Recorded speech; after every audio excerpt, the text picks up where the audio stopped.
Hey guys, what's going on? This is part 3 in our series of traditional exercises that usually get a little bit knee dominant and taking them into more hip dominant territory. This is one of the most well-known exercises, the squat, but it's also probably one of the most butchered. So what we're going to do, I'm going to have Shanna here show you kind of, and actually let's do it unweighted, we don't need to do it weighted. Let's do 2 reps. I'm going to have her face me first, and you're going to see what a knee dominant squat looks like. And actually, a knee dominant squat done wrong, that's actually not that bad. Some people would say that's okay. And then let's face the camera. Good. Okay. And for a lot of people, that can be pain-free. It didn't hurt, right? Shanna is a little bit more mobile and flexible than the average person. However, what we want to do is maximize the amount, the return on your investment from every exercise, every rep, and every set.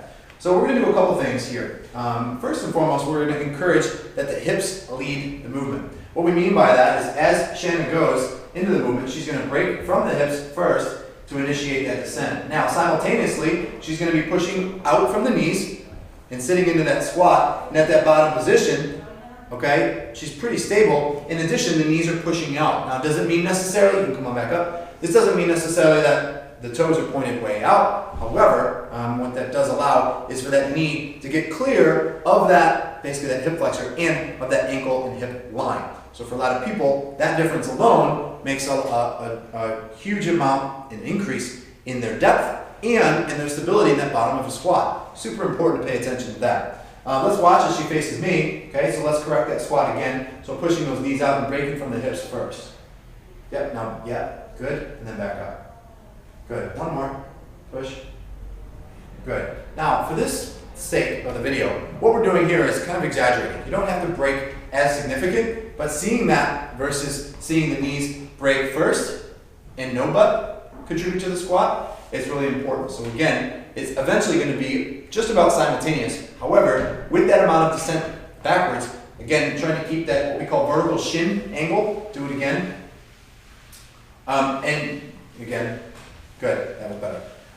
Keeping that vertical shin angle is super important.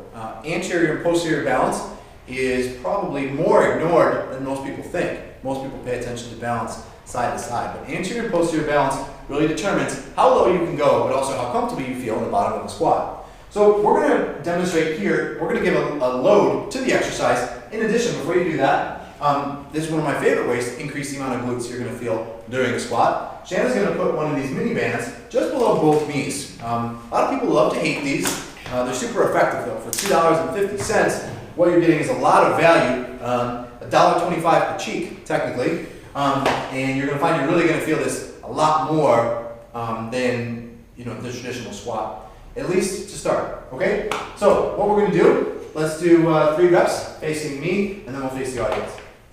Okay, so here comes the goblet squat. A little slower on that descent.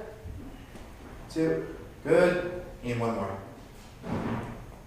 Good, okay. Face the audience. One thing I want to fix just real quick.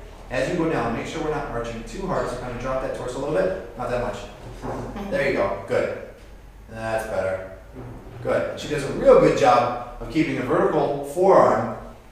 The next level for us with her, that's good, would be to work on her ankles. Her ankles are just a little stiff. You've worn heels before.